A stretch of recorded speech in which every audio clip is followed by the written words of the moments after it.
Hi friends, Chennai Thirumangalam பகுதியைச் சேர்ந்தவர் அந்த 20 வயது பெண்.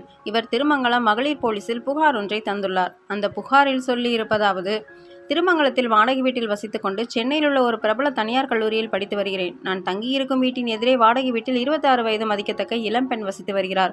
இவர் எனக்கு அறிமுகமானதால் நாங்கள் இருவருமே நட்பாக பழகினோம். பிறகு எனக்கு மது அருந்தும் பழக்கத்தை அந்த பெண் சொல்லிக் கொடுத்தார். நாங்கள் 2 பேரும் மது அருந்தும் போது அந்த பெண் தன்னுடன் தகாத உறவில் ஈடுபடும்படி தொந்தரவு கொடுத்தார். ஆனால் எனக்கு உடன்பாடு இல்லை என்பதால் அந்த பெண்ணை கடுமையாக கண்டித்தேன். அதற்கு பிறகு அவருடன் பழகுவதையும் நிறுத்திவிட்டேன், மது அருந்துவதையும் நிறுத்திவிட்டேன். இதன் காரணமாக அந்த பெண் என்னை ஆபாசமாக திட்டியதுடன் என்னுடன் பழகாமல் போனால் உன்னை கொலை செய்து விடுவேன் என்று மிரட்டி வருகிறார். நான் பாத்ரூமில் குளிக்கும்போது எனக்கு தெரியாமல் வீடியோ எடுத்துக்கொண்டு அந்த வீடியோவை காட்டி என்னிடம் பழகாமல் போனால் இந்த வீடியோவை இணையதளம் மூலம் உன்னுடைய பெற்றோருக்கு அனுப்பி விடுவேன் என்று மிரட்டி வருகிறார். இதனால் பயந்து போன நான் வீட்டை காலி செய்ய முடிவு செய்தேன். இதற்காக வீட்டில் உள்ள பொருட்களை எடுத்து வைக்கும்போது அந்த பெண் வந்துவிட்டார். என்னை விட்டு பிரிந்து சென்றால் கொலை செய்து விடுவேன் என்று மீண்டும் மிரட்டுகிறார். அதனால் அந்த பெண்ணால் என் உயிருக்கு ஆபத்து உள்ளது. அந்த பெண் மீது நடவடிக்கை எடுக்க வேண்டும் என்று புகாரில் இளம்பெண் கேட்டுக்கொண்டார். இதையடுத்து இந்த புகாரின் பேரில் மகளிர் போலீசாரும் விசாரணையை துவக்கினர். இளம்பெண்ணுக்கு மிரட்டல் விடுத்ததாக கூறப்பட்ட அந்த எதிர்வீட்டு பெண்ணையும் நேரடியாக வரவழைத்து விசாரணை நடத்தினார்கள்.